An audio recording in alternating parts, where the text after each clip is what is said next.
Ya, halo teman-teman, selamat datang di Fast Campus. Di video ini kita akan membahas tentang ini ya, desain proto dan money pattern. Jadi di money service ini nantinya akan digunakan sebagai pusat untuk kalkulasi saldo dari user. Jadi di sini yang akan kita bikin nanti adalah kita bakal bikin 3 endpoint di money service ya. Bakal ada endpoint untuk get balance private yang akan dipanggil oleh service lain. Kemudian bakal ada juga endpoint get balance public yang nanti ini bakal dipakai di front end ya buat tampilan ke depan. Lalu akan ada satu endpoint lagi untuk update balance. Ini private endpoint yang nanti akan kepake ketika proses update balance. Misalkan setelah transfer butuh update balance user, setelah payment atau setelah deposit.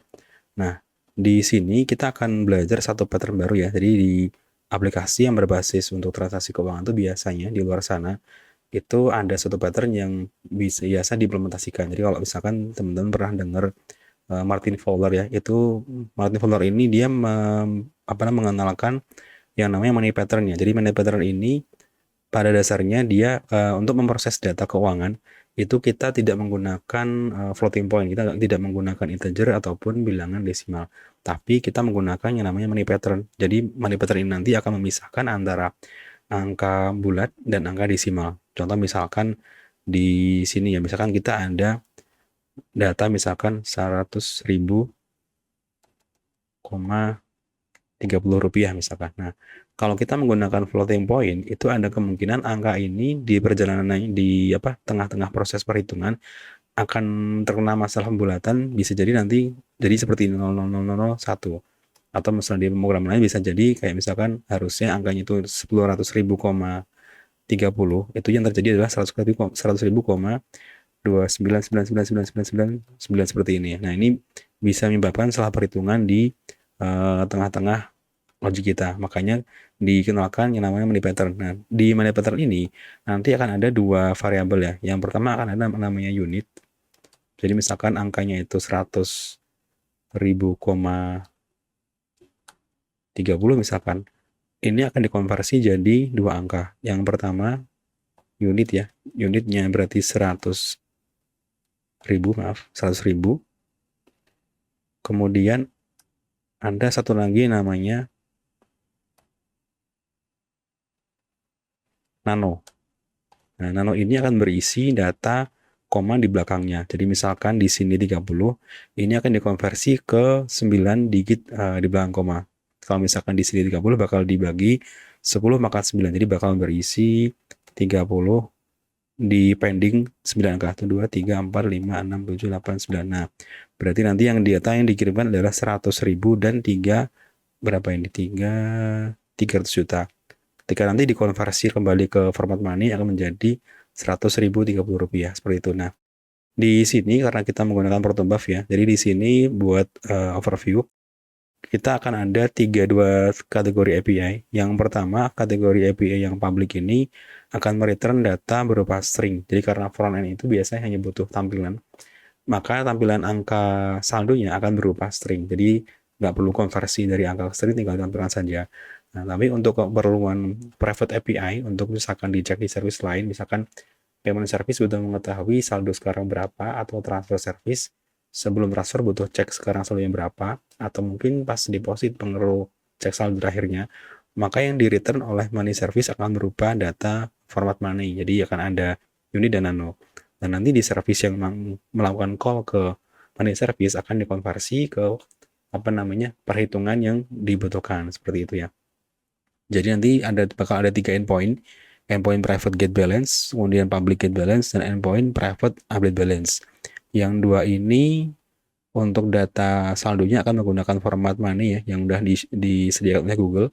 Tapi untuk yang public akan menggunakan string. Nah, kita langsung saja definisikan protonya. Di sini ya kita bahas, saya hapus dulu biar kita bisa generate ulang protonya. Jadi untuk proto hampir sama dengan yang lainnya. Jadi kita bakal bikin 3 RPC kontrak di sini ya. Yang pertama ada get user balance untuk public, kemudian get user balance untuk private. Nah, yang ini berarti balance return as string.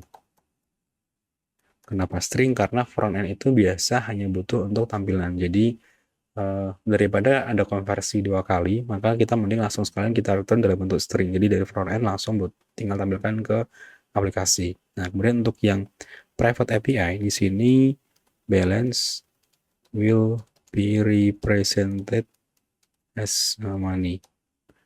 Kemudian satu lagi kita bakal bikin untuk update user balance ya. Jadi nantinya semua yang berhubungan dengan data saldo akan dihandle oleh money service.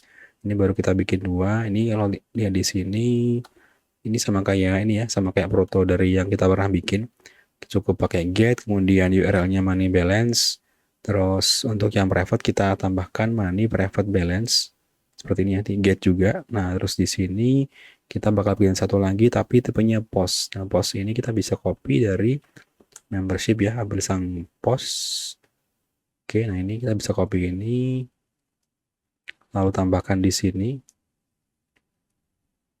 Kita bikin pattern yang serupa, berarti money private balance. Oke, URL-nya sama, hanya beda metode saja ya. Untuk get itu untuk dapetin balance, post untuk update balance. Oke, nah di sini kita udah tentukan juga payload-nya. Jadi kalau get user balance itu payload-nya sama ya. User balance payload ini bisa dipakai untuk public maupun private. Yang beda nanti di bagian responsnya. Kalau dia public itu responsnya berupa string, balance-nya akan berupa string, kemudian account number tetap string ya. Tapi kalau dia private maka nah ini return-nya berupa money. Nah, gimana cara menggunakan tipe data money ini? Dari Google udah menyediakan ya. Jadi Google udah menyediakan proto untuk menghandle data money. Kalau misalkan teman-teman cek di repositorinya Google itu udah disediakan. Coba kita perlu copy ke ini, ke project kita ya. Kita perlu copy protonya untuk nanti kita import ke proto yang akan kita bikin. Jadi kalau misalkan kita cek di sini, Google Money ini di dalamnya. Nah, ini di sini udah ada ya keterangannya. Di sini ada currency code. Currency code ini kalau misalkan rupiah berarti IDR. Semacam ini ya, IDR. Kemudian kalau kita menggunakan dolar berarti USD, atau misalkan teman-teman yang pakai mata uang Jepang bisa pakai JPY ya. Jadi currency code ini bukan simbolnya tapi code-nya ya, USD atau IDR atau yang lain. Kemudian unit ini merupakan tadi ya, kalau misalkan contohnya ini misalkan di sini nominalnya 1,75 dolar ya, minus 1,75 dolar, maka unit ini akan berisi angka 1.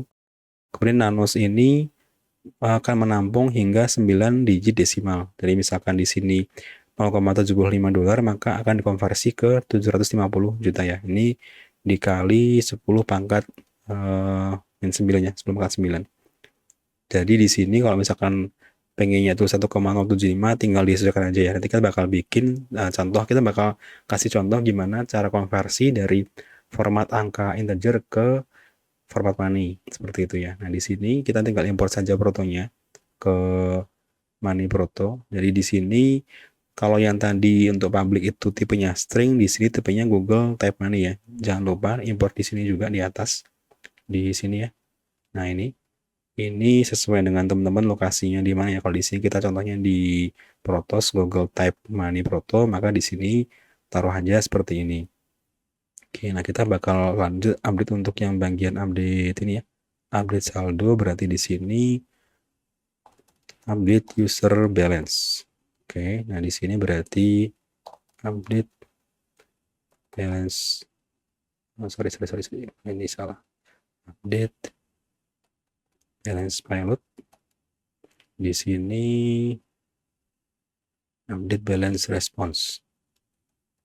Oke, jadi sekali lagi ya, kalau misalkan di luar sana biasanya di perusahaan-perusahaan atau di aplikasi di production itu, kalau kita menggunakan berhubungan dengan data transaksi keuangan sangat-sangat dilarang atau dihindari untuk menggunakan tipe floating point ataupun integer, karena ya seperti kita tahu CPU itu kan ada ini ya, ada batasan perhitungan angka, perhitungan floating point. Jadi kalau untuk perhitungan angka jangan gunakan bila floating point jangan gunakan integer, tapi usahakan gunakan format data yang khusus memang menggunakan untuk kalkulasi keuangan. Kalau misalkan teman-teman pernah pakai bahasa pemrograman lain, itu ada yang menggunakan big decimal. Nah, kalau di Proto kita udah ada untuk money ya, format data type money. Lalu untuk Golang sendiri ada yang menyediakan library-nya berupa desimal. Nah, nanti kita akan bahas di sini. Di sini kita bakal bikin kontrak untuk update balance payload. Karena ini private call, maka kita bakal bikin seperti ini ya. Untuk update balance ini bakal berisi account number sama. Di sini account number yang berapa, kemudian amount ya. Amount untuk update-nya. Amount. Jadi nanti ketika update balance dari service yang call ke sini akan mengirimkan data account number dan amount. Amount-nya berupa Google Tap Money. Oke, dari sini update balance response kita cukup kasih seperti ini ya. String account number.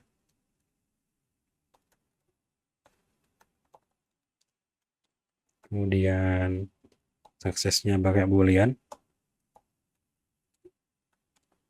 Lalu message string. Jadi kalau misalkan gagal kita bakal kasih message errornya. Oke. Lalu yang ketiga balance. Jadi kita bakal infokan juga setelah proses update ini saldonya berapa. Oke, kita udah bikin di sini. Ini harusnya bukan register user ya, tapi update user balance. Di sini money, jangan lupa diganti dulu. Kemudian di sini update balance. Oke, kita udah bikin protonya. Jadi bakal ada 3 endpoint ya. Endpoint untuk public, endpoint untuk get balance yang akan return string untuk saldonya. Kemudian bakal ada private endpoint untuk get balance. Karena ini bakal dipakai untuk validasi di service lain, maka kita bakal return data on Google Type Money.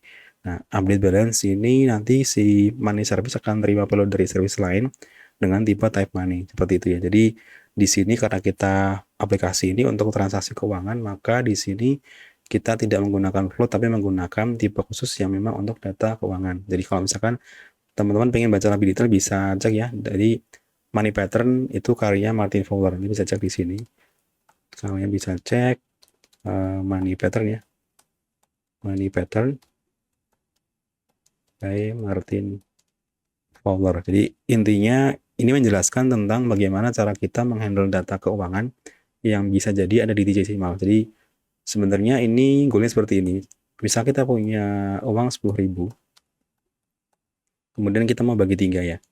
Nah, kalau kita menggunakan float, maka yang terjadi adalah 10.000 dibagi 3 akan menjadi 3.333,3333 rupiah. Nah, sementara di kondisi dunia nyata, uang ini nggak pernah ada yang nilainya segini. Jadi kalau kita menggunakan money pattern, ini harusnya 10.000 dibagi 3, maka akan menjadi 3.333. Kemudian pembagi keduanya segini. Nah, yang ketiga berarti harusnya 10.000 dikurangi 6.666. Ketika ini semua dijumlah akan menjadi 10.000. Nah, seperti itu. Jadi money pattern ini mengatur tentang gimana cara kalkulasi data keuangan. Jadi sedikit berbeda ya, kalau misalkan kita pakai float maka akan jadi seperti ini. Bahkan bisa jadi kalau misalkan kita bagi 6 misalkan, ini bisa jadi yang harusnya mungkin komanya itu koma seperti ini, kalau kita pakai float bisa jadi yang muncul di perhitungan akan seperti ini, 0,0001. Ini bisa terjadi kalau kita menggunakan float karena float itu sangat terpengaruh oleh kalkulasi di dalam prosesor ya. Karena prosesor itu kan tidak bisa menghitung secara presisi, lebih ke pendekatan. Makanya di sini diperkenalkan money pattern untuk kita pakai ketika kita bikin aplikasi yang berhubungan dengan data keuangan. Oke, ini untuk proto ya. Nah, nantinya ketika kita bikin rumus-rumus atau perhitungan keuangan di aplikasi kita, kita juga tidak akan menggunakan float ya. Kita akan menggunakan sebuah library. Di sini sudah bikin contoh. Kita akan bikin satu library, tipe datanya kita pakai desimal. Jadi kalau misalkan di bahasa lainnya, mungkin di PHP atau di Java, itu ada yang pakai big decimal, ada yang pakai big integer. Kalau di Golang itu teman-teman bisa pakai ini ya. Di sini saya pakai, nah ini. Kalian bisa pakai ini short string decimal. Jadi di sini kalau kita cek di di reponya. Kalau kita cek di reponya, ini di sini ada readme-nya di sini. Nah, ini bisa dicek di sini. Library ini akan membantu kita untuk melakukan perhitungan data keuangan seperti tadi ya, seperti yang tadi misalkan kita butuh pembagian atau pengurangan atau perkalian, maka di sini udah lengkap ada helper-helpernya. Jadi apa namanya, kita tidak menggunakan float tapi menggunakan tipe data khusus. Nah, contoh misalkan di sini. Contoh misal di sini. Nah, ini contohnya ya. Ini ada contohnya misalkan awalnya angkanya ini, terus kemudian kalau kita menggunakan float terus perlu penambahan biasa kan langsung plus ya, 1 plus 2 plus 3 dan seterusnya.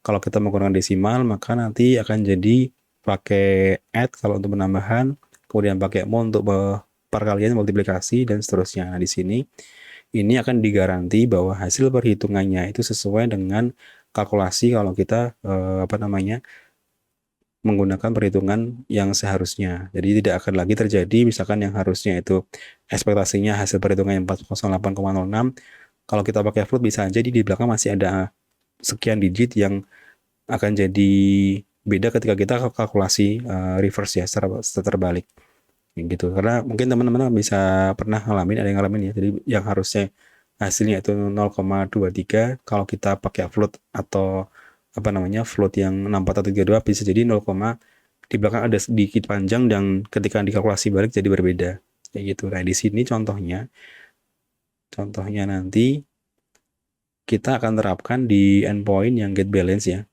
dan endpoint untuk update balance. Jadi di sini saya udah bikin sampelnya di lib common data. Ketika nanti kita apa namanya, ada service lain yang call ke money service, maka di rumus kita akan gunakan desimal, kemudian kita akan konversi hasilnya ke proto Google Money. Jadi di sini udah kita konversi ya. Nah, di sini contohnya. Dan sebaliknya. Jadi misalkan untuk yang inputnya itu misal dari yang endpoint update balance, maka inputnya berupa Google Money, kita akan konversi ke desimal dan kita akan lakukan perhitungan untuk mendapatkan data saldo terakhir seperti itu. Nah, ini contohnya. Oke, di sini contoh untuk konversi format desimal, format money-nya Google ya, Google Money ke string yang akan nanti kita pakai untuk tampilan di endpoint get balance yang public. Sementara yang ini ketika hasil perhitungan di rumus kita, di use case kita nanti untuk kita konversi ke proto Google Money yang dipakai di endpoint private seperti itu. Oke. Ini kita akan coba generate protonya ya. Di sini kita bakal generate protonya. Berarti di sini kita bisa gunakan modul, kemudian V1 money make generate. Oke. Nah, kalau misalkan teman-teman ada perbedaan dari hasil generate itu tolong bisa dipastikan di sini dulu ya. Jadi bisa dicek dulu kalian pakai versi, apakah pakai versi produk yang sama. Di sini saya pakai versi Pro 261, kemudian bisa dicek juga di bagian apa namanya? Di bagian library yang dipakai. Jadi di sini kita pakai ini ya, kita pakai Kratos Protop Genko HTTP Kratos yang versi 2, kemudian ERP isi ekosistem yang versi 2. Jadi bisa disesuaikan dengan ini ya. Kalau misalkan harusnya ketika kita udah ikutin versi ini, maka hasil generate akan sama, karena bisa aja kalau misalkan ini nggak pakai versi 2, mungkin generate-nya berhasil, tapi ketika dicek di sini, ini isinya berbeda. Jadi dipastikan dulu hasil generate-nya sama dengan ini ya, karena kalau misalkan hasilnya beda ketika kita implementasi ke sini nanti bakal nggak kompatibel seperti itu. Oke, kita udah generate protonya, lalu kita bakal bikin di sini di CMD money app serve.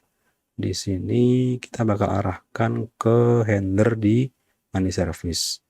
Oke, di sini masih banking ya. Kita bakal ganti ke money. Kemudian di sini money berarti